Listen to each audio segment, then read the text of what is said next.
Muy bien, buenas tardes, tengan todos y todas ustedes. En nombre de la Facultad Libre de Derecho de Monterrey y de la Sociedad de Alumnos, les damos la más cordial bienvenida al Taller Desarrollo Sustentable e Iniciativas de Ética Pública en honor al Día Internacional de la Paz. Gracias por acompañarnos y agradecemos también a quienes disponen de su tiempo para estar aquí presentes, brindando su experiencia y conocimiento en este importante evento de nuestra comunidad. Primero presentamos a Carla Luisa Escofía Duarte, que es abogada por la Universidad Autónoma de Yucatán y maestra en Derechos Humanos y Democratización por la Universidad Externado de Colombia. Ha participado en diversos litigios estratégicos a nivel nacional y ante el Sistema Interamericano de Protección de los Derechos Humanos. Sus principales temas de trabajo son el derecho a la vivienda y el derecho a la no discriminación. Actualmente es directora del Centro de Derechos Humanos de la Facultad Libre de Derecho de Monterrey y también es columnista en Animal Político. El licenciado Reynolds, que va a ser nuestro moderador en esta mesa redonda, es abogado por la Facultad Libre de Derecho de Monterrey y maestro en métodos alternos de solución de controversias por la Universidad Autónoma de Nuevo León. Además, tiene un LLM en Derecho Americano por la Universidad de Saint Thomas en Minneapolis. Es profesor del curso de mediación familiar y chairman de paz en el distrito 4130 del Club Rotario. El licenciado Carlos Juárez es licenciado en Economía, cuenta con una maestría en Gestión Pública y una maestría en Políticas para el Desarrollo Internacional por la Universidad de Duke en Carolina del Norte. Es becario Rotary Pro Paz 2016, con un fuerte enfoque en construcción de paz y transformación positiva de conflictos. Tiene experiencia en iniciativas multisectoriales de construcción de paz que incluyen gobiernos locales, empresas, universidades y organizaciones de sociedad civil. Ha sido asesor en desarrollo económico, finanzas públicas y transparencia para varios gobiernos locales en México, además de contar con una experiencia en finanzas corporativas y como catedrático. Ha impartido conferencias y talleres en México, Colombia, Guatemala, Perú, Ecuador y diversas ciudades de los Estados Unidos. También ha liderado procesos de formación de capacidades para jóvenes, líderes religiosos, servidores públicos, hombres y mujeres policías, personal militar y empresas. Desde 2017 es director en México del Instituto para la Economía y la Paz. Y Alejandro Reyes Lozano es abogado, especialista en gestión pública y negociación, con formación en filosofía y amplia experiencia en dirección e implementación de políticas públicas y proyectos sociales. Experto en justicia transicional, desarme, desmovilización y reintegración de excombatientes, gestor y consultor para el diálogo social. Integrante del equipo negociador del gobierno de Colombia, que logró el acuerdo de paz con la guerrilla de las FARC, y negociador del gobierno de Colombia en la mesa de diálogo con la guerrilla del Ejército de Liberación Nacional en 2017 a 2018. Espero que, y esto también, reconocido como campeón mundial de paz en el Día de Rotary en Naciones Unidas 2017. Espero que esto les ayude a los que nos están viendo para hacerles preguntas a los ponentes y les doy la palabra a nuestro moderador, Reynolds Rodríguez. Comenzamos. Mónica, muchas gracias por la invitación. Pues básicamente les explico un poquito a quienes nos acompañan. El proceso va a ser que se le va a ceder la palabra a cada uno de nuestros participantes. Muchas gracias, ya lo comentaba en privado, muchas gracias por acompañarnos, pero gracias públicamente. Van a hacer una pequeña exposición de 5 minutos. Todos ellos podrían estarnos hablando por horas, porque además tienen experiencia vastísima, pero van a hacer una pequeña exposición de 5 minutos para después abrir la mesa al diálogo. Ellos podrían hablarnos de lo que ellos creen que es más conveniente, van a empezar con eso, pero también la idea es ir nutriéndonos hacia los puntos que la comunidad de la Libre Derecho, en específico los alumnos y quien esté conectado, vaya teniendo algunas inquietudes. Vamos a comenzar con la maestra Carla, vamos a continuar con Carlos Juárez y vamos a terminar con Alejandro Reyes. Yo los invito a que en el chat nos vayan haciendo las preguntas que crean convenientes o interesantes. Y aquí, entre sus compañeras Mónica y Melanie, vamos a ir escogiéndolas para planteárselas a nuestros invitados. Si no hay alguna duda, entonces cedo el micrófono a la maestra Carla para que comencemos. Muchas gracias. Muchas gracias, profesor. Nada más, Mónica, si me echas la mano con la presentación que te mandé. Bueno, muy buenas tardes a todas y todos, y sobre todo muchísimas gracias a la Sociedad de Alumnos por nuevamente darle vida a nuestra facultad con este tipo de eventos, de iniciativas. Entonces, yo muy brevemente quiero hacerles una exposición de algunas ideas generales que he titulado La ciudad como una norma de desigualdad o contra la desigualdad. ¿Cuál es la relación de la ciudad no solo con el derecho, sino la ciudad como una norma en sí, una norma espacial que determina nuestras relaciones sociales y por lo tanto que en ella también se encuentra la posibilidad de la construcción de paz y reconstrucción del tejido? Y para eso yo quiero iniciar contándoles una historia. Siguiente, por favor. De una relación tóxica, ¿no? De una relación, digamos, en la cual el objeto de ese amor es también aquel el que me agrede, ¿no? Una situación en la cual amas precisamente a esa fuente que también te está agrediendo, que te promete que va a cambiar, pero a pesar de eso sigue cometiendo la violencia día tras día. Siguiente. Y ese amor del que estoy hablando se llama Monterrey, ¿no? Diversos actores de la sociedad tenemos esta situación de una relación bastante complicada con la ciudad de Monterrey, pero que también se puede vivir en otras ciudades de América Latina, ¿no?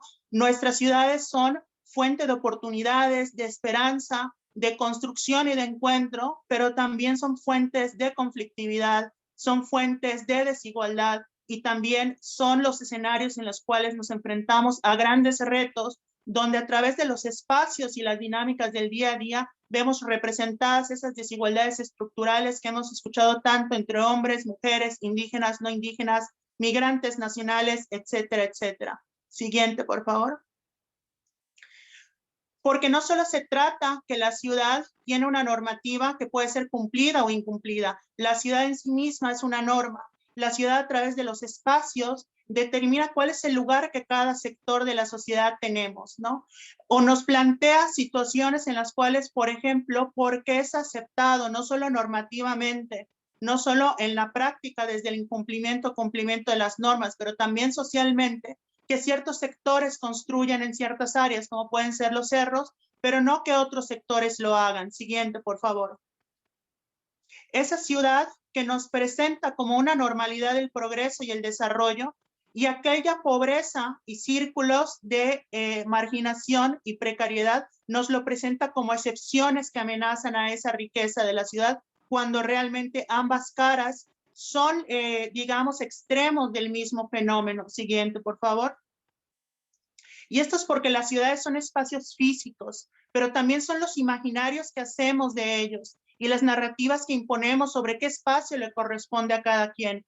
Es decir, el derecho urbano, las normas de convivencia en las ciudades, la disposición de parques, la planeación de la movilidad a través del transporte público y otras medidas de ciudad se ven alimentadas por las narrativas acerca de qué espacio creemos que cada sector de la sociedad se merece, ¿no?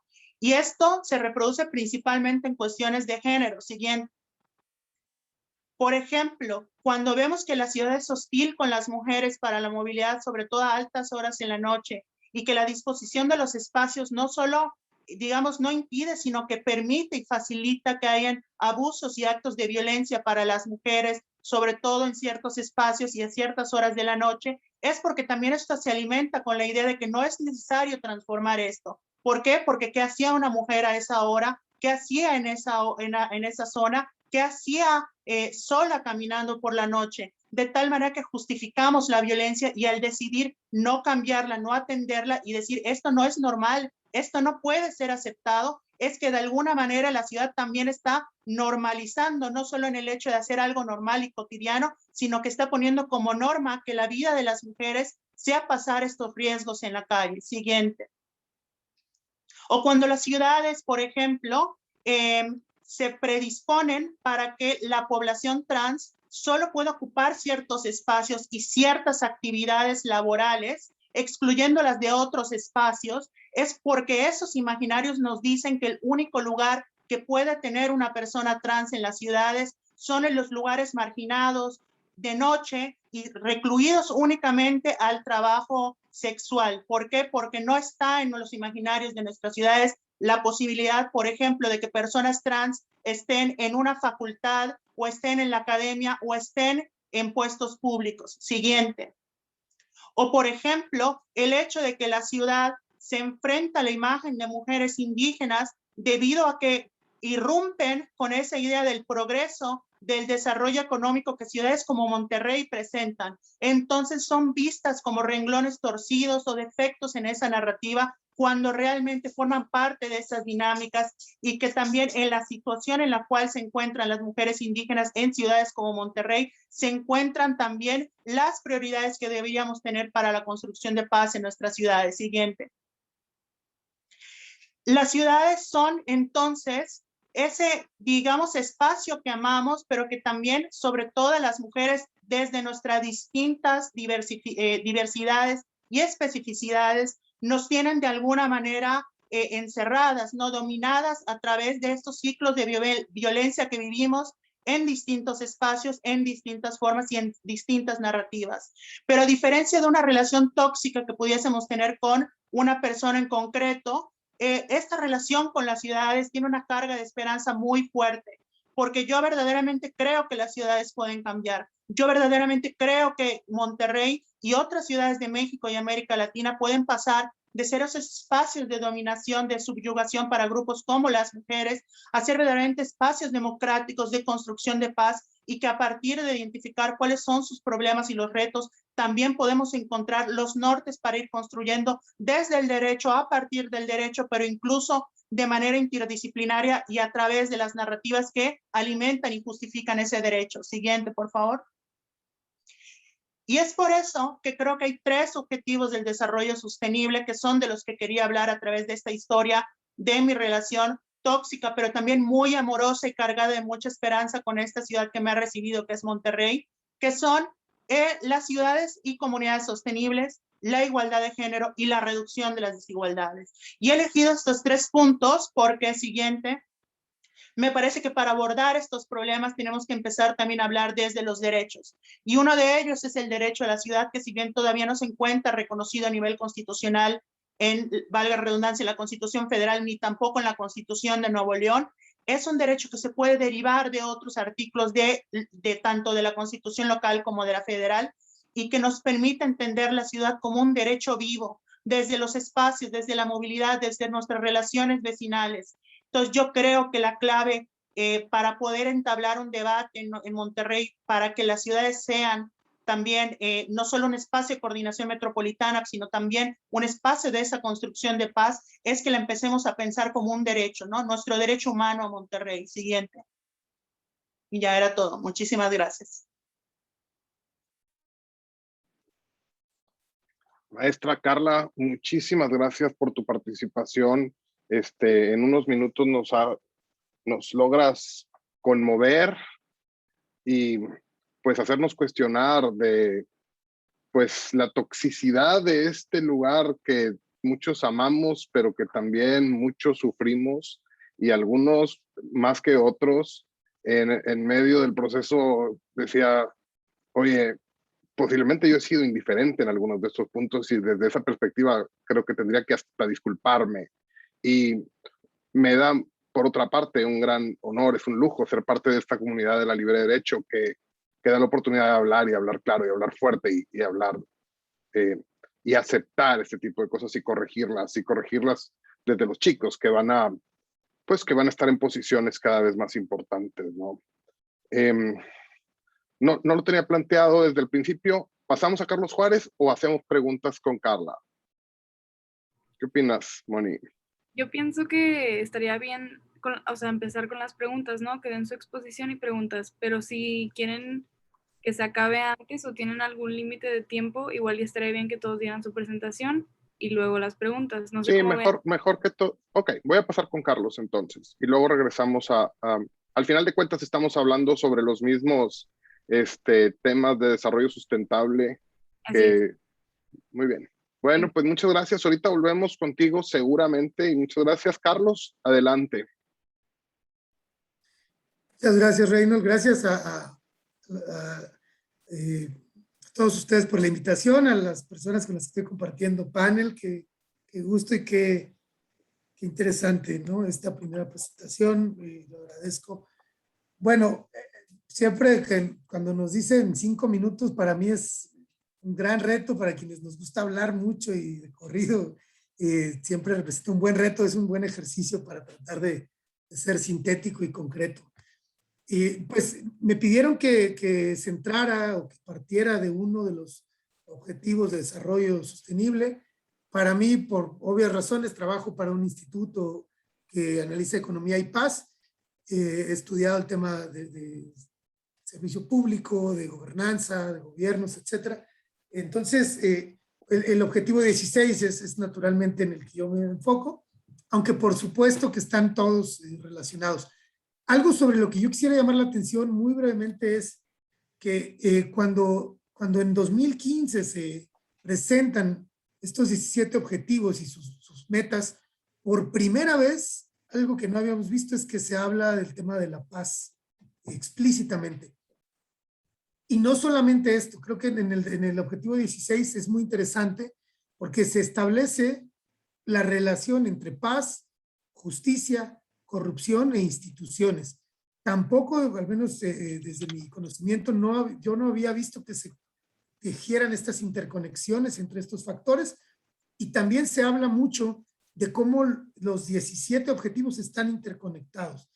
Esto abre toda una conversación sobre el trabajo desde la complejidad y desde un enfoque sistémico, y para el Instituto para la Economía y la Paz, que es la institución en la cual yo trabajo, viene muy pertinente para el análisis que nosotros hacemos. Les comparto un par de conceptos ahora desde el tema de paz.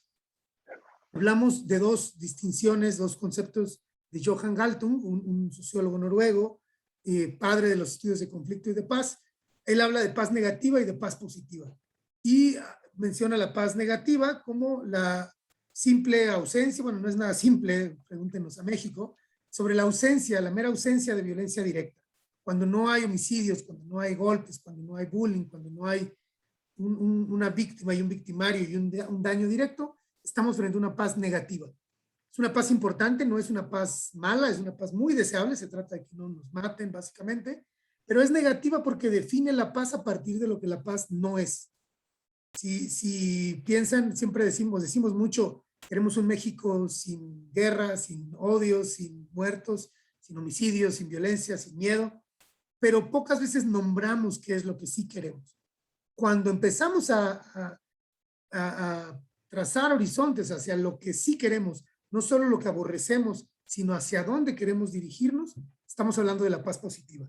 Le llaman bien paz compleja, paz duradera, paz sostenible, paz de largo plazo, pero básicamente el concepto se refiere a nombrar estas actitudes, instituciones, mecanismos, sistemas, estructuras que le dan sustentabilidad a la paz, que la mantienen en el largo plazo.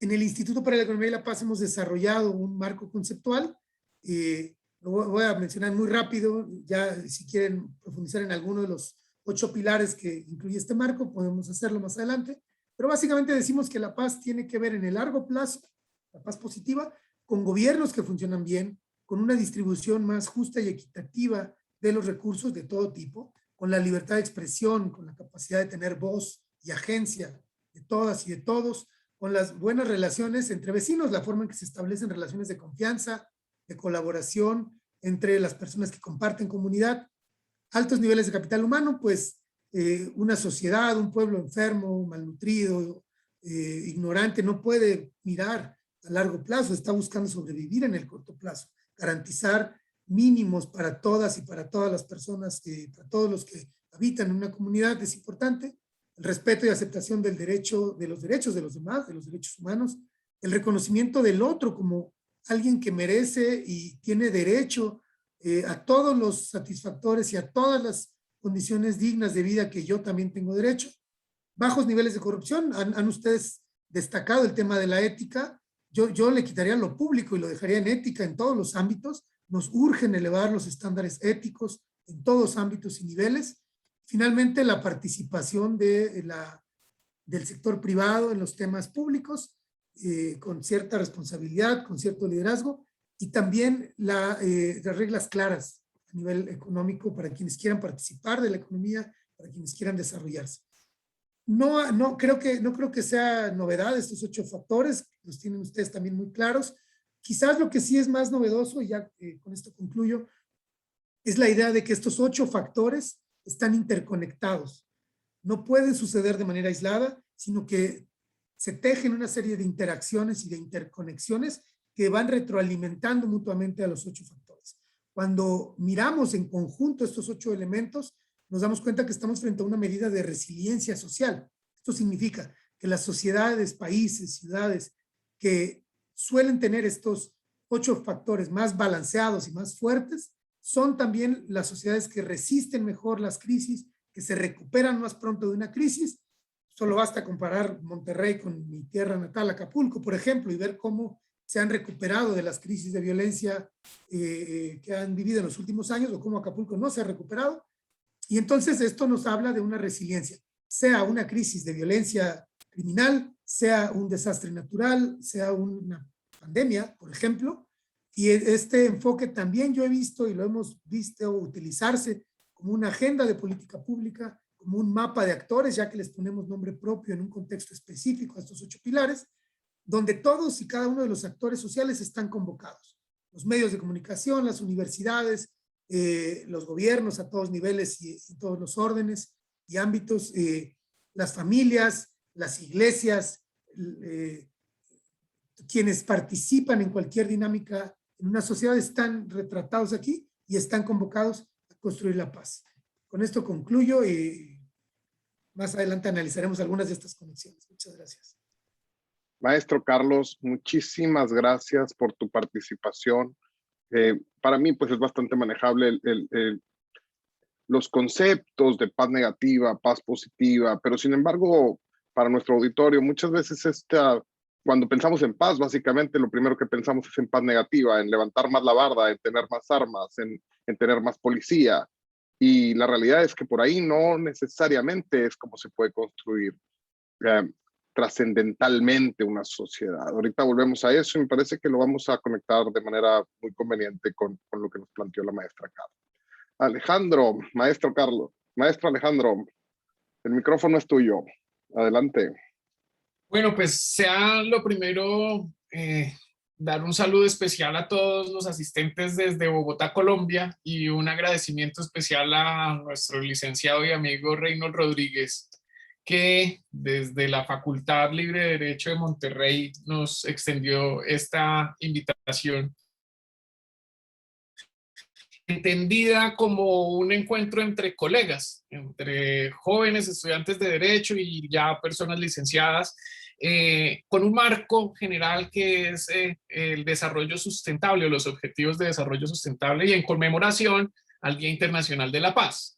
Con esas 2 premisas y con ese marco yo entendí que lo que debía hacer hoy era estimular una conversación en función de una experiencia específica de la cual hice parte, que fue el desarrollo y acuerdo de un acuerdo que lleva por título un acuerdo para la terminación del conflicto y la construcción de una paz estable y duradera, suscrito entre el gobierno de Colombia y la guerrilla de las FARC, quizá la guerrilla más antigua del hemisferio occidental, con más de 50 años de violencia como telón de fondo para Colombia, y con el triste hecho de tener más de 8 millones de víctimas frutos de ese conflicto armado interno. Pero como se trataba de una interacción, yo quiero aprovechar, licenciado Reynold, una pregunta que ya nos hace uno de los participantes, y era si son realistas los objetivos de desarrollo sustentable planteados por la ONU. Yo espero que en estos 5 minutos todos los aquí presentes podamos responder que en lo que tiene que ver a la paz, sí. Y voy a abordar 3 de esos objetivos. El primero, como mostraba Carlos hace un momento, habla del fin de la pobreza. Hay uno quinto que tiene que ver con la desigualdad o con nivelar los estándares de igualdad entre los ciudadanos. Y el objetivo 16, que habla de paz, justicia e instituciones sólidas.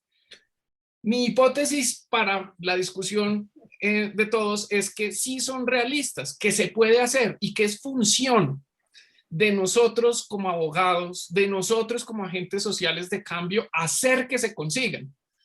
Parte esencial de la guerra en Colombia ha tenido que ver por la falta de entendimiento.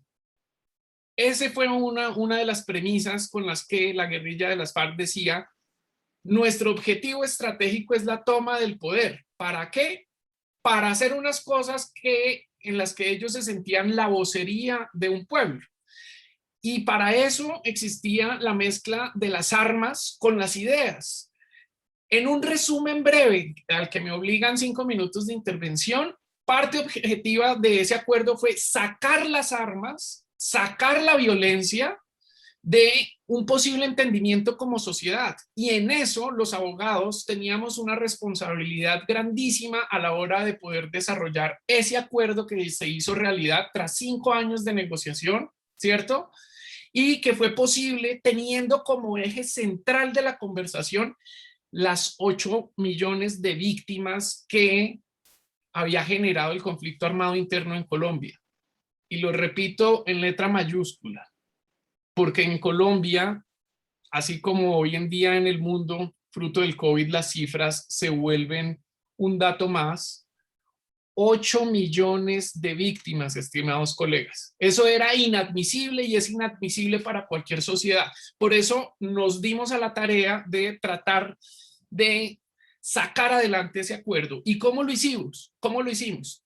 Nuestro objetivo general fue el nombre del acuerdo, y entre especialistas de derecho penal internacional, entre especialistas de derecho público, queda muy bien subrayar el título: el fin del conflicto armado. Ese fue el epicentro de nuestro acuerdo. Y como bien señalaba Carlos hace un momento, los estados tienen una responsabilidad que es garantizar los derechos humanos. Por esa razón, parte estructural de nuestro acuerdo tenía que ver con atender los derechos fundamentales de los ciudadanos. La Constitución Política de Colombia, y ustedes especialistas en derecho internacional saben que se habla de unos derechos esenciales o fundamentales o de primer orden, donde está la vida, la libertad, la igualdad, y ahí hago vínculo con ese quinto objetivo de desarrollo sustentable, ¿cierto? 3 elementos, 3 derechos fundamentales que queríamos proteger, amparar con el acuerdo de paz.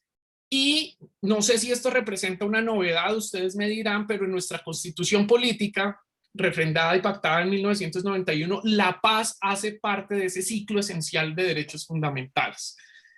Están los derechos de segunda generación y de tercera, el medio ambiente, los derechos socioambientales y culturales. Había un formato, un marco normativo interno que debíamos atender, pero llamo la atención sobre el contexto internacional en el cual trabajamos. Nosotros fuimos el primer laboratorio, lo digo así coloquialmente, espero me den esa licencia, el primer laboratorio de paz después de estar en funcionamiento el Estatuto de Roma y de estar en plena acción la Corte Penal Internacional de Justicia. Eso no, para nosotros lo que representaba, en breves palabras, señores estudiantes, si esta es una pregunta de examen final, tomen nota, lo que representaba era poder atender un requerimiento, una serie de requerimientos especiales de la Corte Internacional de Justicia. El primero, no íbamos a permitir amnistías o indultos para delitos graves, delitos de lesa humanidad o crímenes de guerra. En muchos países de nuestro hemisferio, el indulto y la amnistía estuvieron presentes en estos acuerdos. Para la Corte Penal Internacional, para la humanidad, eso ya no era tolerable. Y nosotros en nuestro acuerdo de paz teníamos que imponer entonces unos requisitos mínimos que nos dijo la Corte Penal Internacional: no repetición, sanción de conductas graves, reconocimiento de responsabilidad y participación de los máximos responsables en la aclaración de los delitos más graves. Es decir, sanción. Señores estudiantes, aquí de lo que estamos hablando es de un esquema de justicia transicional, ¿cierto? Donde hacíamos paso de una justicia punitiva a una justicia restaurativa.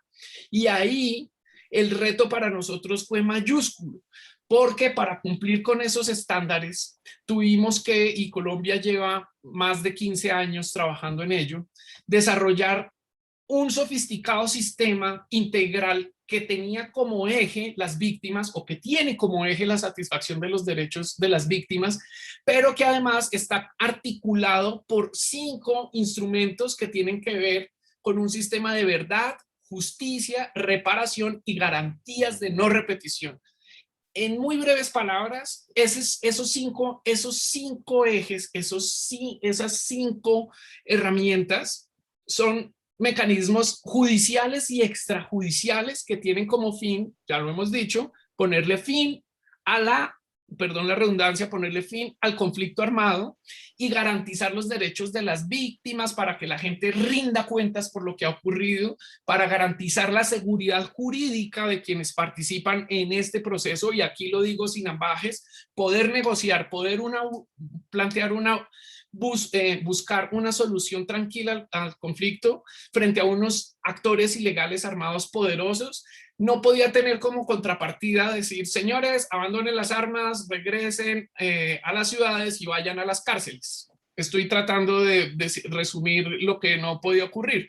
Muchos abogados, y aquí quiero transmitir un mensaje, muchos abogados tradicionales decían, la única solución para esos señores es la cárcel o la muerte en combate con la fuerza pública. Así de dramático. Nosotros somos parte de una generación de abogados que tiene la obligación de encontrar salidas, de proponer alternativas. Y esas alternativas, estimados colegas, tenían que ver con este sistema integral de verdad, justicia y no reparación y no repetición, donde tenemos una entidad, una organización que es la Comisión para el Esclarecimiento de la Verdad, la Convivencia y no repetición. Esto tiene un carácter temporal, extrajudicial, amparado en otras experiencias que hemos tenido en el mundo, tratando de, segundo mensaje importante, se pueden hacer acuerdos y se pueden hacer construyendo sobre lo construido. Por eso, con enorme satisfacción acepto invitaciones como estas y creo que vienen bien a oxigenar la cabeza viendo otras alternativas, saliéndose de la caja, no solamente de códigos y de normas está hecho el quehacer, sino de tener una mirada amplia en el horizonte. Segundo, una unidad para la búsqueda de personas desaparecidas. 8 millones de víctimas, pero adicionalmente un sinfín de personas que fruto del conflicto no regresaron a sus casas. Tercero, y aquí de mucho interés para ustedes, la Jurisdicción Especial para la Paz. Aquí está el componente judicial de ese sistema que busca ante todo satisfacer los derechos de las víctimas a la justicia, a luchar contra la impunidad, a cumplir con un deber que tiene el Estado, que es investigar, juzgar y sancionar, ¿cierto?, jurídicamente a quienes participaron de delitos atroces y revisar la contribución a la verdad y la reparación de las víctimas. Amigos, eso en 3 cortas palabras fue lo que logramos hacer con el punto 5 de este acuerdo. Presentar un instrumento de justicia transicional, mostrar que los abogados tenemos la posibilidad de salirnos de la caja, de plantear acuerdos, ¿cierto?, de facilitar el encuentro de las sociedades con la paz. Y cierro mandándoles estos 4 mensajes. Primero, ojalá, y respondiendo a la pregunta que hizo uno de los participantes, ojalá podamos dar fe de que esos objetivos pueden verse como una meta, pero pueden verse como una meta lograble y que son una realidad. Este acuerdo y 31,000 personas que dejaron las armas y que hoy en día no abandonaron sus ideales, pero lo hacen con la vida en democracia, buscando una opción política para expresarse, buscando el encuentro con sus familias. Más de 31,000 excombatientes dan fe de eso. Hay un símbolo de confianza con este acuerdo, un número 1. 2, son posibles las soluciones negociadas. En este momento se negocian en el mundo cerca de 11 procesos de paz que están en desarrollo. Nosotros en Colombia en 2016 pusimos un punto de partida y esperamos que eso sea referente para facilitar esos 11 procesos que están en marcha. 2, 3, que no solo se debe negociar, sino que se puede negociar bien y mejor, buscando buenas prácticas y lecciones aprendidas. Y por último, de que como abogados estamos llamados a la rigurosidad y que esa rigurosidad es reconocida hoy por la Corte Penal Internacional de Justicia, cumpliendo los estándares del Estatuto de Roma, cumpliendo las más altas expectativas de la sociedad para poder plantear un modelo de desarme, desmovilización, reincorporación con garantías de no repetición que nos permitan, y aquí voy a hacer uso de una expresión que he venido tratando de acuñar en el mundo rotario. Para los que no saben qué es eso, el profesor Reynolds les explica más adelante, y es pasar de la intención de hacer las cosas bien a la acción, de poder hacer que las cosas pasen. Nosotros con nuestro quehacer tenemos esa capacidad, hacer que las cosas pasen. Creo que me pasó un poquito de tiempo, les ruego me excusen, pero seguimos adelante. Alejandro, muchísimas gracias. Sí, te pasaste un poquito, pero la realidad creo que todos estábamos muy atentos, incluso aquí en el chat de los panelistas, cómo se puede conectar, pues esa justicia, como dice Carlos, con la paz. No solo se trata de la paz en sí mismo, sino de la justicia. Ok. Uno de nuestros compañeros, Adolfo Campos, hace una pregunta. Voy a tratar de parafrasearla un poco. Habla sobre combatir desde la sociedad civil la constante creación y ampliación de, bueno, áreas. Tratando de amalgamar las tres pláticas, tenemos Monterrey, que pues necesitamos, a mí me encantaría que sea un lugar pues seguro para la maestra Carla, para mis alumnas, exalumnas y para la niña más hermosa del mundo que ahorita en un mes más va a cumplir 7 años, que es mi hija. Y entonces necesito que se pueda caminar. También necesito que mis hijos la puedan caminar. Porque al final de cuentas es una ciudad funcional, una ciudad que no es agresiva con su entorno, con sus personas que viven ahí. Es una que se pueda caminar. Yo estoy en el centro de Monterrey. Si quisiera ir a mi casa, tendría que caminar unos 6 kilómetros, pero sin embargo tendría que caminar por algunos de los barrios peligrosos. Por lo tanto, no lo puedo hacer. ¿Sí? Tengo que transportarme sí o sí en un vehículo. Necesitamos, de plano, vamos a necesitar que Ilse, mi niña, se cambie a vivir a Minneapolis o se vaya a vivir a Japón, o podemos arreglar esto. ¿Cómo le hacemos? Y me gustaría que desde la perspectiva de los tres, porque creo que, y lo planteo con la intención de que creo que todos los temas vienen al caso, pero también porque la mayoría de las personas, de los alumnos, conocen bien Monterrey y pueden entenderlo metafóricamente, analógicamente. ¿Qué hacemos? ¿Por dónde empezamos? Esa es la plática, ese es el planteamiento de Adolfo, a combatir a través de la sociedad civil. ¿Cómo actuamos? No sé quién quiere empezar. Don Alejandro Reyes. Traías bastante vuelo, adelante. Sí, para no perder el impulso.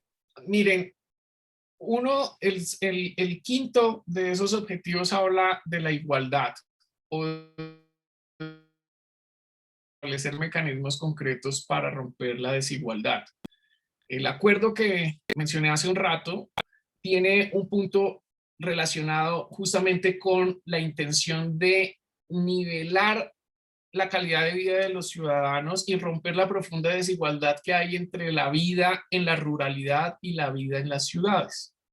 Pero uso eso no diciendo que en Monterrey eso es la misma situación, sino mostrando que ese cambio entre un barrio y otro, estimado Reynolds, muestra que hay unas desigualdades. No vamos a revisar el por qué, pero me parece que trabajar en esa meta de generar unas condiciones de igualdad, eventualmente le van a permitir a tu hija caminar los 6 kilómetros hacia el centro.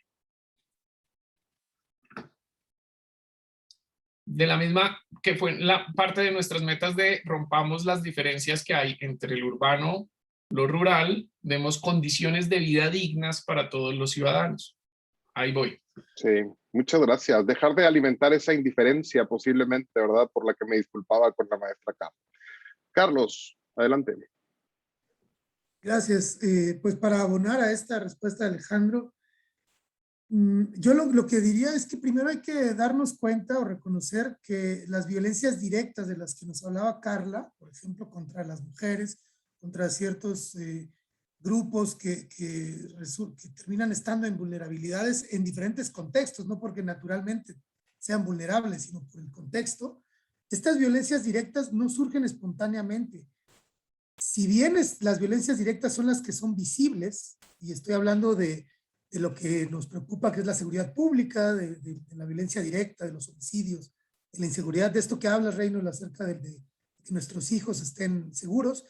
Esa es apenas la violencia visible, pero esta violencia tiene raíces y orígenes en la cultura, en las estructuras, en las instituciones, y esas instituciones son nuestras, esa cultura es la nuestra, somos nosotros. Se habla muy poco sobre los perpetradores de estas violencias, por ejemplo, y en lugar de reconocer, los datos son clarísimos, más del 95% de los agresores somos hombres. En lugar de eso hablamos de la violencia como si fuera espontánea, ¿no? Cuídate de la violencia, está peligroso, pero lo despersonalizamos. Quien quiera hacer algo por las mujeres, pues hablemos nosotros los hombres sobre las violencias que estamos cometiendo, por ejemplo. Y este es lo que yo diría como respuesta. Necesitamos asumir la ética, igual que la construcción de la paz, tienen que construirse y trabajarse en primera persona, y para que estén bien trabajadas tienen que ser muy incómodas para nosotros, para mí, para ti, se construye en primera persona. Otro comentario ya que tiene que ver con esto también, ya desde lo social y desde lo colectivo, dice Zygmunt Bauman, un filósofo contemporáneo, dice que para construir el futuro que queremos hay que imaginarlo colectivamente. Si no, no es un futuro para todos. Pero para poder imaginarlo colectivamente hay que tener experiencias compartidas. Es decir, no podremos hablar de la ciudad que queremos si la ciudad no es igual para todos. Como decía Carla, es hostil para unos, es súper amable y cálida para otros. Entonces necesitamos reconocer que no es posible construir futuros comunes, horizontes comunes, mientras nos siga tratando distinto la realidad a cada uno de nosotros. ¿Qué hacer? Bueno, pues resistir las tendencias. Hoy todas las tendencias que tienen que ver con el éxito económico, con la prosperidad, con el bienestar, nos invitan a aislarnos. Tú y yo queremos vivir en el lugar más exclusivo de la ciudad, donde nadie puede entrar más que unos cuantos. Queremos comer en el restaurante más exclusivo, donde no cualquiera puede pagar, vestir la ropa que muy pocos pueden tener, y esto nos va aislando y nos va marginando, y esto nos vuelve insensibles a lo que otros puedan sentir como la realidad. Entonces, la realidad no es igual para todos. Mientras no logremos empezar y no digo que todos exactamente iguales, por supuesto que no, pero mientras no vayamos acercando estas sensibilidades y siendo más empáticos, más solidarios o más curiosos incluso, no vamos a poder construir estos futuros y estos horizontes colectivos, porque no estaremos compartiendo las mismas experiencias. Interesante, Carlos. Muchas gracias. Y la realidad es que duele porque pega muy directamente. O sea, esta es una escuela privada de clase media alta y donde muchos hemos tenido una serie de privilegios importantes. A mí me parece que el planteamiento pues ni siquiera tiene que ver con nosotros, pero desde ese privilegio pues podemos hacer cosas. Creo que más bien tenemos una obligación ética, no me encanta la palabra moral, me gusta más la ética, de poder hacer algo, porque están ante una posibilidad mucho más importante, van a estar en posiciones importantes cada vez. Entonces, pues sí, es a la hora de ponerle nombre y a la hora de que ese nombre resulta que lo ves en el espejo, es duro, pero es la primera oportunidad de empezar a solucionarlo, ¿no? Muchas gracias. Maestra Carla, hablábamos de una resiliencia, hablábamos de cómo, ¿por dónde empezamos? Ya empezamos, ya de perdido, Carla, ya el dolor de dientes está ahí, ya dan ganas de ir al dentista. ¿Para dónde caminamos? Bueno, yo creo que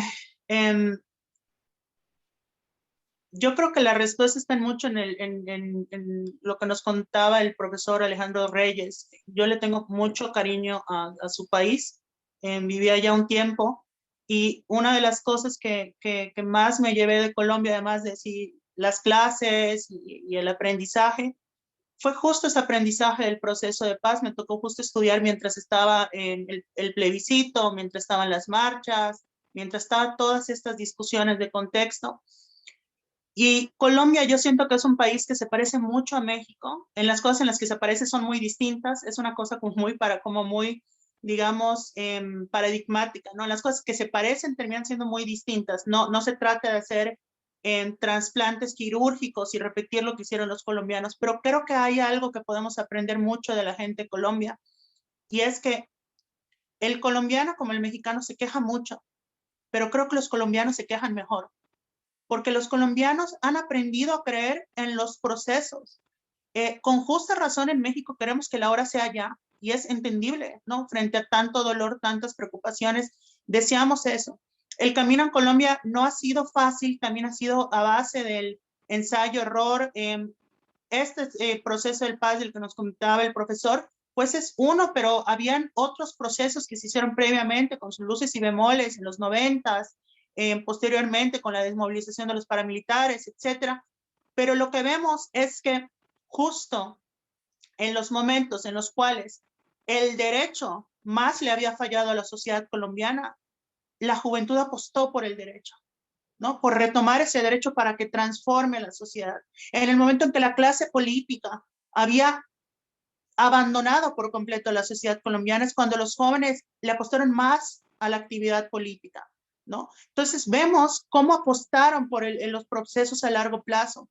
Estos no son cosas que vamos a solucionar con una medida, una crítica que se le puede hacer a cualquier medida y sugerencia y propuesta es que no es una panacea. Nada de lo que propongamos y nada de lo que cada quien que estamos acá hagamos en vida va a ser la panacea y ni la solución total, pero podemos ser piezas de procesos mayores. Entonces creo que en México hay que, y particularmente en Monterrey, hay que preguntarnos si nos estamos, valga la redundancia, haciendo las preguntas correctas y si estamos apostando procesos a largo plazo. Y eso incluye también, y allá yo retomo mucho lo que dice el profesor Carlos Juárez, solo para cerrar, en esta idea de que es incómodo, ¿no? Yo, por ejemplo, yo vengo de un lugar que estuvo 60 años también en un conflicto armado, que es la península de Yucatán, en la cual hay una alta conflictividad entre indígenas y no indígenas.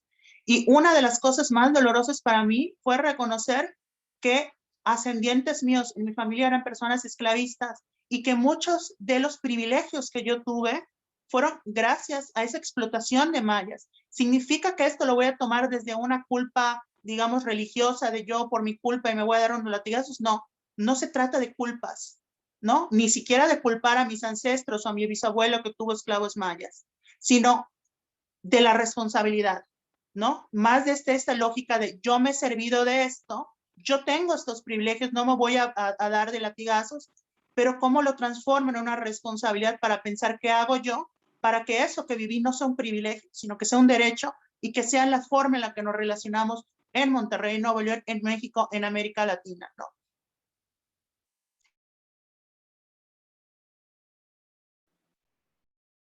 muchas gracias Carla. Y pues sí, nos quedamos todos bastante reflexionando ahorita en el chat. Platicaba con Mónica, le digo, ¿haz alguna pregunta? Me dice, realmente estoy más asombrada que curiosa, estoy muy interesante. A mí me gustaría retomar un poquito, aprovechando que pues los tiempos fueron muy cortos en las exposiciones, para retomar un poco de los pilares, Carlos, porque al final de cuentas es una metodología que ustedes han estado promoviendo bastante y que ustedes es muy de llevar a la práctica. Acá los abogados tendemos mucho a la formalización, a la documentación, pero también es súper importante meterle las manos a las cosas, aprovechando también que eres el que no es abogado, de cierta manera aquí, traer esa experiencia pues multicultural de cierta manera. Me gustaría que retomáramos algunos pilares, el pilar de cómo podríamos esos pilares irlos poniendo en práctica para estos temas que estamos manejando. Sí, pues no soy abogado, no me juzguen, por favor. Bueno, Nana. Sí, estos pilares creo que lo que es interesante, Y quiero aclarar, no es el único enfoque integral, está el enfoque de los SDGs, de los Objetivos de Desarrollo Sostenible, está el enfoque de derechos humanos, por supuesto, está el enfoque de seguridad humana, que también es integral y plantea la multidimensionalidad de las personas y del bienestar humano. Entonces, esta es una propuesta de marco conceptual, la del Instituto y los Pilares. Lo que hemos visto es que nos permite trascender este paradigma de la seguridad pública como equivalente a la paz o sinónimo de paz. No es, la paz no es la seguridad pública nada más, la incluye por supuesto, pero necesitamos revisar todo los otros elementos. Pues quisiera hacer algunos comentarios, por ejemplo, sobre el tema de corrupción, ya que ustedes han puesto en el tema la ética y creo que es importante hablar de ello. Y, por ejemplo, me llama la atención en el tema de corrupción cómo se habla, por ejemplo, específicamente de la ética pública nada más. Como también, yo identifico 3 retos así muy generales en el tema de la corrupción. Primero, el hecho de que no tenemos una definición o un término en positivo frente a la corrupción. Se usa mucho la ética, aunque yo no creo que esté completamente acordado. Se habla de la honestidad, se habla de la anticorrupción, por ejemplo, ¿no? Y este término, el más común es el trabajo anticorrupción, que es con la doble negación, el no de lo que no queremos, pero no hemos nombrado algo concreto. Algunos usamos el término de ontología, por ejemplo, tampoco es exactamente lo que andamos buscando. Lo que sí es que hay que construir ese término, hay que acordarlo, hay que conversarlo, porque por ahí vamos a comenzar a hablar de lo que sí queremos, ¿no? Pensando en el caso de la paz negativa y positiva. Otro asunto es el tema de la dificultad de medir. El tema con la corrupción es que todos de alguna manera participamos, la permitimos, y entonces si se fijan todas las encuestas tienen que ver con percepción de corrupción. Porque nadie va a decir, sí, yo este mes di tantos sobornos, o como decía Carla, ¿no? Nadie va a decir, la fortuna de mi familia está basada en negocios turbios con los gobiernos locales de tal administración. No lo decimos.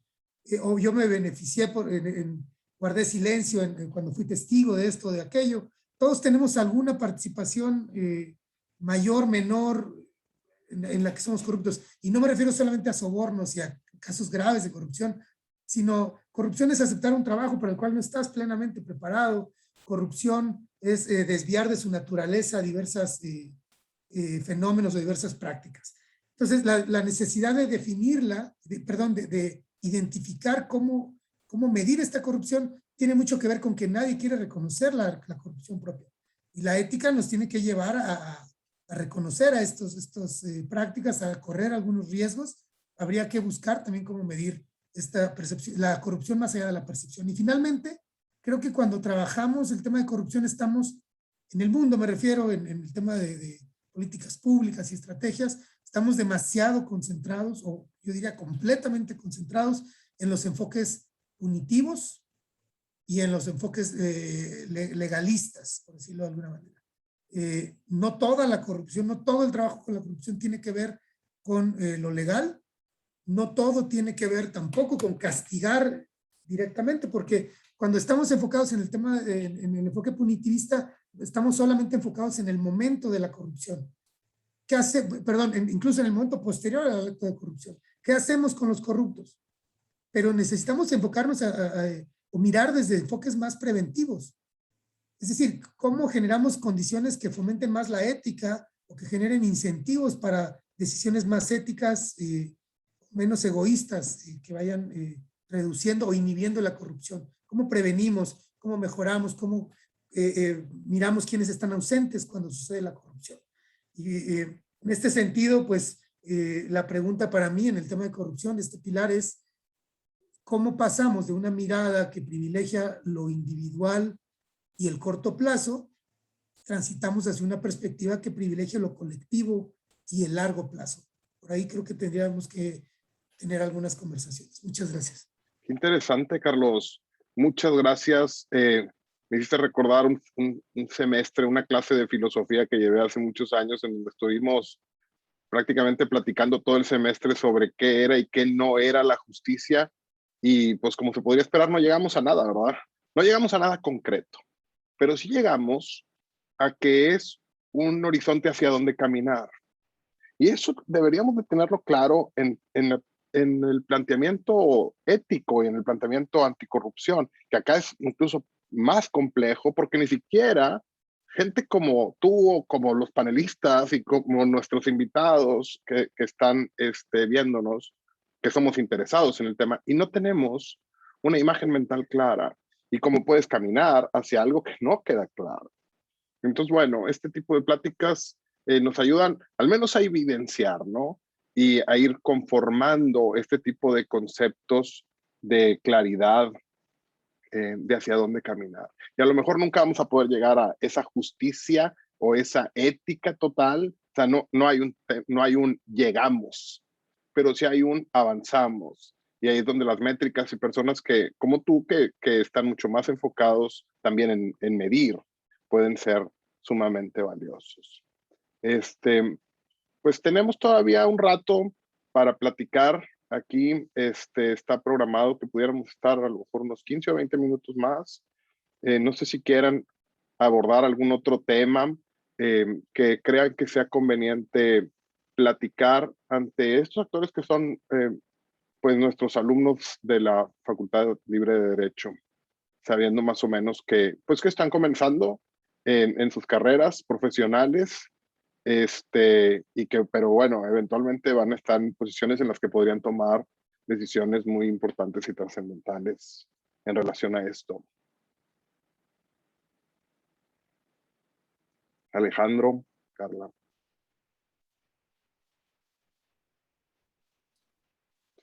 Pues miren, Alejandro. La maestra Carla dijo una cosa que me resulta muy estimulante y ojalá lo sea para los jóvenes que nos acompañan y que proyecten su carrera sobre una idea que está en estos objetivos, en el objetivo 16, que tiene que ver con las instituciones sólidas.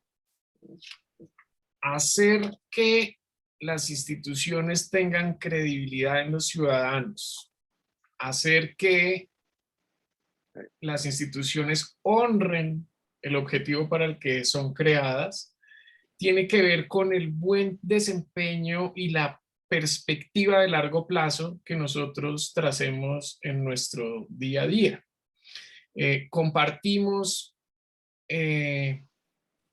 quizá una mala práctica que es el gusto por la tramitomanía, el enredar las cosas, el hacer los procesos más complejos, y eso es un caldo de cultivo para que las personas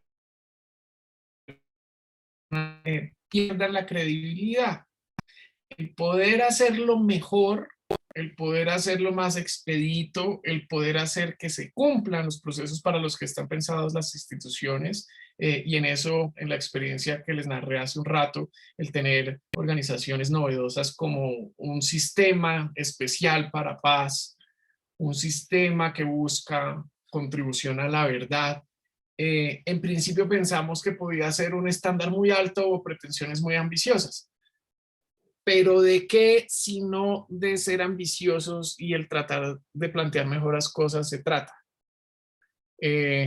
No vamos a estar tranquilos, creo yo, siendo una pieza más de un gran sistema si no le metemos ganas, como dicen ustedes, al hacerlo bien y hacerlo mejor, devolviéndole, recalco ese objetivo 16, una credibilidad a las instituciones para que se vuelvan sólidas. Eso tiene que ver, si suena muy gaseoso, con evitar cosas como las que alimentaron nuestro conflicto interno, como el desespero y la falta de credibilidad en el aparato judicial hace que las personas se sientan incentivadas a tomar la justicia por su propia cuenta, por ejemplo. Y ahí el desastre se vuelve mayúsculo y quienes estudian el escalamiento de los conflictos se dan cuenta que no contribuye el no hacer las cosas bien y el no darle esa confianza a los ciudadanos en lo que hacemos. básicamente no conformarnos con el status quo, incluso llegar a pensar cosas que creemos imposibles. Ese es el planteamiento, ¿no? Intentarlo, buscarlo, aterrizarlo y en una de esas hasta lo logramos. Muchas gracias. Muchas gracias, Alejandro. Maestra Carla, no sé si quieras, ya para ir cerrando, algún último mensaje. Sí, perdón, no sé qué hice con esto. Sí, no, muy brevemente, bueno, suscribo lo que el profesor Carlos Juárez y Alejandro Reyes han mencionado. Y también pues felicito mucho a los organizadores por la selección de perfiles, porque creo que ha sido muy interesante este intercambio. Yo insisto con el tema de cómo nos planteamos las preguntas, sobre todo porque justo es esa necesidad que se mencionaba de medir, ¿no? Por ejemplo, de cómo entender la complejidad de los problemas, que insisto, y perdón, incluso si sueno como muy colombio-fílica, pero realmente yo creo que en Colombia a mí siempre me impresionó cómo casi no hay expertos, o sea, no estoy diciendo que no hay, pero no hay expertos en derecho administrativo. Hay expertos en reparación de daño en constructoras de gobierno, por ejemplo, ¿no? Se especializan mucho también con los problemas que puede tener la sobreespecialización, pero cómo son muy apasionados y apasionadas para meterse en los temas. Y cuando vemos, por ejemplo, en México, cómo a veces discutimos, a mí me pasa mucho con el amparo. Yo, por supuesto que quiero que el amparo sea más accesible para todas las poblaciones. Yo creo que tenemos que apuntar a un amparo que tenga pues los alcances que tiene el amparo en Costa Rica o la tutela colombiana, que es que cualquier persona lo puede presentar sin necesidad de una asesoría jurídica. Más o menos, hay casos más complejos que otros. Pero para plantear eso, que muchas veces en México lo discutimos como, bueno, que hay que cambiar de la ley de amparo, realmente hay que entender el amparo como una política pública, ¿no? Es decir, ¿qué implica ampliar la capacidad de las personas de acceder al amparo? En carga procesal, por ejemplo, en carga de trabajo en los juzgados, ¿no? ¿Qué personal, qué presupuesto tienen los juzgados para atender que en la medida que lo haces más accesible, puedan recibir esa carga de amparos y al mismo tiempo no caer en un rezago? Y eso requiere un estudio muy riguroso, ¿no? Muy, como dicen los colombianos, muy juicioso de la estructura del Poder Judicial, de tener datos de cuántos amparos se reciben al año, de verlo como política pública.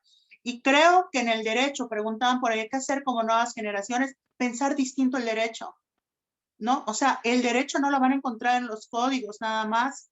¿Quieren saber de derecho? Aprendan de cosas que no son derecho. Yo siempre se los digo a mis alumnas y alumnos, el que solo sabe de derecho tampoco entiende del derecho, porque para comprender yo hablo de derecho, por eso una facultad de derecho, pero para entender cómo desde el derecho se construye la paz, hay que entender cómo operan las demás cosas y hay que entender también el derecho como política pública. Entonces, yo creo que lo primero que tienen que hacer es identificar en qué la estamos regando, en qué cosas, por más que lo estamos intentando y que estamos también tratando de mejorar lo que no hicieron las generaciones que nos enseñaron, en qué cosas van a mejorar ustedes. Porque ustedes tienen que ser mejores que lo que estamos haciendo las generaciones que ya somos profesionistas, ¿no? Porque si se dedican a reproducir lo que ya hicimos, nada más porque lo hicimos, no se hizo que las cosas que no estén bien, no se, pues digo, no se justifica que se sigan haciendo de una manera, pero lo que estoy diciendo es que si no hay ese cuestionamiento, pues van a reproducir nuestros errores. E insisto, creo que hay que ser más juiciosos, más técnicos con el derecho, y eso requiere datos, y eso requiere meterle a las discusiones en serio, ¿no? Y también siempre lo planteo, lean el artículo, justo lo platicaba en una clase, lean el artículo 4 constitucional, donde dice el derecho a la salud.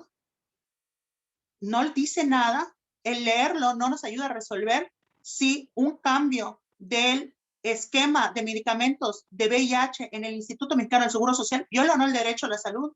Para eso hay que meterse a analizar cuál es la problemática del VIH, cuál es la diferencia entre estos medicamentos, cómo está diseñado el sistema de abastecimiento de medicamentos en México para acceder al VIH, de dónde vienen, ¿no?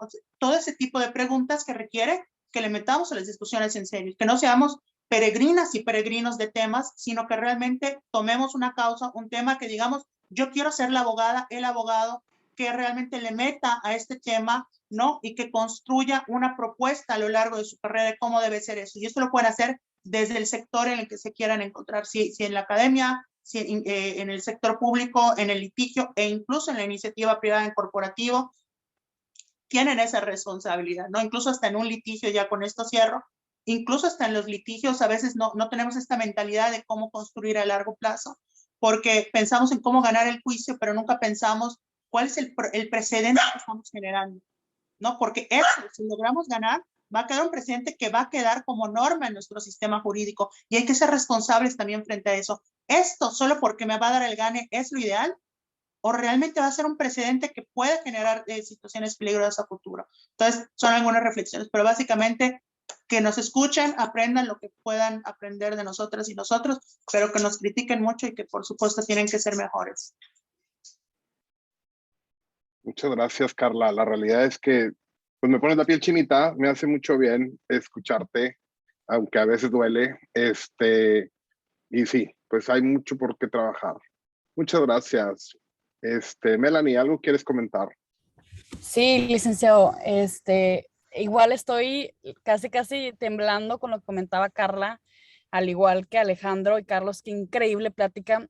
O sea, me surge como shock de ideas, principalmente partiendo de la premisa en la que, como bien comentaba Carla, el hecho de que no necesitamos en este momento en México instituciones que se dediquen únicamente a atacar problemas escritos en el derecho, sino instituciones que realmente se dediquen a desentrañar los problemas que impiden la solución del derecho que está escrito. ¿Es cierto? Entonces, ya no es tanto como seguir haciendo el uso, como se dice, monótono de las instituciones que ya existen, sino es empeñarnos a crear nuevas instituciones para que ahora sí arreglen las fugas que han estado presentes durante años, siglos, y que hacen ese retroceso en la paz que ahorita en México está careciendo, o sea, muchísimo en muchas áreas, aspectos sociales, o sea, incluso en el derecho. Entonces esa parte creo que es la clave y la que poco a poco tanto Alejandro, que ha hecho un excelente ejemplo y contraste en Colombia, nos enseña que hay diferentes formas de cómo alcanzar ese objetivo. Entonces, como también lo mencionaba en la pregunta que tengo, es esa sinergia entre las instituciones y uno como sociedad, como alumno, como persona, de qué forma se puede hacer esa sinergia para que lo que tenemos ahorita, cómo hacerlo. O sea, como ahorita también preguntaba, aunque la seguridad pública se empeñe en el cuidado de la sociedad y en velar por esa paz de pues, sí, o sea, de nosotros como personas, el mal cuidado o el mal uso de esa herramienta causa ese retroceso. O sea, ¿cuál es esa llave que se puede utilizar para que cause realmente pues esa función? Y que en vez de que esa herramienta sea utilizada como un medio de corrupción y de desaliento a los alumnos, sea como una herramienta para realmente que sirva para esa paz que se necesita en el país. Entonces, no sé si me puedan apoyar como a entender ese concepto de qué tipo de herramientas o instituciones que están presentes, como lo mencionó también Carlos, de la seguridad pública. Bueno, ¿qué otro o cuál es la forma para poder llegar como a esa unión? No sé si me expliqué, pero en general estoy impresionada, me voy muy llena del aprendizaje que estoy teniendo ahorita y estoy como que emocionada porque ya encuentro más o menos el balance de las ideas y cómo encontrar un punto de inflexión en esta problemática que tenemos ahorita con la paz en México y esas herramientas. Muchas gracias. Muchas gracias, Melanie. Es muy interesante y la realidad es que sí, y nos vamos a topar algunas, básicamente se trata de no desistir, porque la estructura va a tratar de mantener el status quo. Pero bueno, te escuchaba mucho, te veía intención de participar, Carlos. ¿Algo quieres comentar en relación a lo que dijo Melanie? Muy rápido. Bueno, primero, la verdad es que yo quería decir algo parecido a lo que les dijo Carla sobre este mensaje a las y los jóvenes. No lo iba a decir tan inspiradoramente, así que mejor me sumo, solamente dijeran mis hijas por dos, lo que dijo Carla. Pero a quienes están ahora estudiando, a quienes están mirando esta realidad que les estamos entregando, les tengo que decir, tienen que cuestionarlo todo. No compren la realidad así, no compren lo que se sabe, porque lo que nosotros, voy a decir los expertos y las generaciones más viejas hemos hecho o hemos decidido es lo que nos ha traído al presente que tenemos. cosas buenas, pero en realidad no está como queremos que esté la realidad. Cuestiónenlo todo, encuentren nuevas formas, tienen que ser muy disruptivas, tienen que ser muy incómodas para todos, para nosotros. Eso es ser joven, esa es la esperanza que tenemos en ustedes y lo que va a conseguirnos mejor futuro. Les pongo un ejemplo, esto que dices, Melanie, pues yo cuestionaría si la seguridad pública está dedicada a proteger a las personas. ¿Qué cuida la seguridad pública? Ya no en la realidad, sino en concepto, como concepto nada más. Yo no diría que está cuidando a las personas, cuida un orden social, lo que sea que eso signifique, y una muestra de que no cuidan a las personas es que, por ejemplo, la seguridad pública y las instituciones de seguridad pública son capaces de pasar por encima de mujeres en la calle manifestándose con tal de proteger monumentos y edificios. Eso no es cuidar a las personas, es cuidar a los monumentos. O la seguridad pública también es capaz de que en pos del orden público y de la seguridad, llevarse entre las patas la dignidad y el bienestar de los mismos policías, hombres y mujeres, que trabajan para ellos. Y ahí es donde hay que empezar a cuestionar todo lo que nos están vendiendo como ya verdades de Aquilo, ¿no? Con el tema de policías, es increíble cómo no somos capaces de procurarles ningún bienestar a ellos, pero en cambio les pedimos que arriesguen la vida, que trabajen con 48 horas seguidas. Esto ni siquiera es factible. Se habla mucho de qué hacemos con la policía para que funcione mejor, qué les pedimos ahora, cómo les prohibimos, cómo los motivamos. Incluso en las conversaciones más progresivas o más humanistas se habla de cómo dignificar la labor policial, dicen los expertos, pero todo es visto desde una lógica instrumental, es decir, hay que mejorarles las condiciones de vida a los policías para que a mí me vaya mejor, para que mi calle sea más segura, para que hagan algo, no desde un enfoque de derechos humanos, no mirando a la persona como un fin en sí misma, sino mirando a las personas como un medio. En ese sentido, y yo participo en algunos procesos en otros estados sobre la policía, en especial uno en Jalisco, donde hemos insistido mucho en promover otros enfoques nuevos. Por ejemplo, yo he encontrado que en este tema de policías es muy útil y es muy rico explorar el tema de la ética de cuidado, ética del cuidado. Es una mirada que busca quitarle el género y el sexo a los estereotipos y a la parte racional, a la parte de cuidado, y decir, tenemos que privilegiar a la persona, tenemos que priorizar lo que es humano en cuanto a relaciones y reconciliar la parte emotiva, la parte emocional, con la parte racional y la parte intelectual, que normalmente se ha ido asignando como por géneros, ¿no? Y que se condena a los hombres a ser racionales y poco emotivos y se condena a las mujeres a ser más emocionales y más cuidadoras, por decirlo de alguna manera. Es decir, vayamos explorando nuevas maneras y ahí la verdad es que, por eso ponía en un comentario ahorita, la transdisciplinariedad, buscar nuevas conexiones entre disciplinas, crear nuevas maneras, imaginar nuevas soluciones, tiene que llevarnos a este futuro que estamos buscando. Hacer nuevas preguntas, mejores preguntas. Aunque no tengan la respuesta, hay que preguntar, hay que cuestionar y no ir con nuestras respuestas bajo el brazo buscando a ver qué preguntas se ajustan a lo que traemos ya preconcebido. Muchas gracias, Carlos. Excelente participación, muchas gracias. Y pues sí, cuestionarlo todo. Alejandro, algunas palabras finales. Aquí también un espectador anónimo nos plantea que si hay que creer en las instituciones, aunque se hayan mostrado corruptas. Creo que pues todos podrían hablar de eso, pero obviamente se tuvo que hacer cómo lo hicieron para poder confiar en las instituciones. ¿Qué te digo? Unas palabras finales y muchas gracias. Mire, esa pregunta del espectador anónimo de esta noche, así me aparece a mí en el chat, me parece muy sugestiva. Y la voy a leer despacio porque creo que tiene varios componentes que dan para una buena despedida de esta noche. Él dice, entonces tendríamos que nosotros, como próxima generación, y yo ahí hago una pausa, yo no creo que haya una próxima generación. Hay un tema muy difícil y se vuelve cliché en los discursos decirle a los jóvenes o a los niños que son la generación del futuro, ¿no? Y eso para delegarle la responsabilidad de lo que no hicieron unos y decir, entonces ustedes en el futuro, ¿no? A ver si esto sale bien. La generación es una fotografía de el ciudadano más viejo al más joven en un territorio. Eso es una generación que está viva en un momento.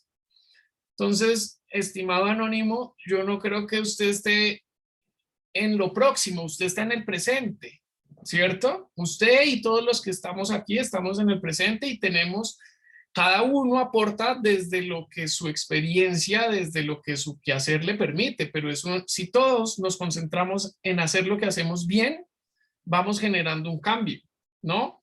Entonces, el estudiante que prepara la clase, el profesor que busca mejores métodos para transmitir lo que hace. No hay corrupción cuando el que está con la cámara apagada, pero está atento a lo que está pasando y disfrutando de un espacio de calidad, ¿no? Ahí no hay corrupción. Hay corrupción si dentro de las 19 personas que estamos aquí, hay uno que ya está harto y de golpe pues tienen derecho a cansarse, pero no está en función de gozar y de tratar de abstraer para él lo que este espacio le haya sugerido. Un símil entre lo que podría resultar no hacer las cosas bien y comportarse de manera corrupta. Y dice la pregunta, entonces confiar desde un inicio, y ahí hago otra pausa. La confianza no es un acto de fe, no es un asunto religioso, no, la confianza es cómo respaldamos con acciones lo que decimos que vamos a hacer y lo que hacemos. Soy un buen estudiante, soy un buen profesor, soy un colombiano que quiso hacer de ese acuerdo lo mejor posible, la mejor contribución posible para su sociedad. Eso marcaba confianza. De los 5 años de negociación, les quiero decir, y nos reclamaron mucho en Colombia por qué tardaba tanto, les quiero decir que un muy alto porcentaje de las conversaciones tenían que ver con desarrollar confianza. Entonces, confianza, estimados amigos, para mí es el arte de hacer, de comprobar haciendo, ¿no? Entonces, no dejemos que las instituciones pensemos que son una cosa del pasado, son una cosa del presente que nos compromete a todos. Y por eso, nuevamente les digo que los derechos humanos, los derechos fundamentales como la paz, la resolución alternativa de conflictos, nuestro quehacer como estudiantes, como profesores, como abogados, como filósofos, como ciudadanos, tiene que ver con comprometernos desde nuestro diario vivir en hacer las cosas bien y mejor. Ahí tomamos una foto positiva de lo que como habitantes de este espacio podemos hacer por nosotros mismos, no para el futuro, sino porque nosotros mismos podemos ejercer el derecho a vivir en ciudades, profesora Carla, con calidad, con espacios de calidad, en espacios que nos dejen estar tranquilos, en facultades de derecho y ejerciendo en Colombia, estudiar es un privilegio, no les digo más, disfruten señores estudiantes, señores profesores de ese privilegio, podemos hacer bien, podemos hacer mejor y gozarnos, ejercer el derecho al disfrute de la vida. Con eso creo que espero poder responder la pregunta de nuestro espectador anónimo y haber podido honrar esta invitación que me han hecho. De verdad, muchas gracias. La he pasado muy bien la noche de hoy. Alejandro, Carla, Carlos, pues muchísimas gracias. La realidad es que me vuela en la cabeza, me hace mucho bien, me deja pensando. Pues le cedo ya el micrófono a Mónica. Melanie, unas palabras finales. De entrada, muchísimas gracias por organizar y administrar y estar atentas. Yo sé que no están solas, que son todo un grupo de sociedad de alumnos a este tipo de cosas. Muchas gracias. Por mi parte, me encantó. Cuenten conmigo. Cuando quieran hacer algo así o algún otro proyecto, estoy adentro.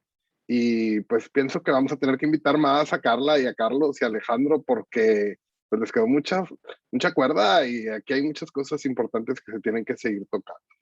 Moni, Melanie, adelante, muchas gracias. Reynold, creo que el privilegio es de nosotros. Yo me voy contentísima, estoy encantada.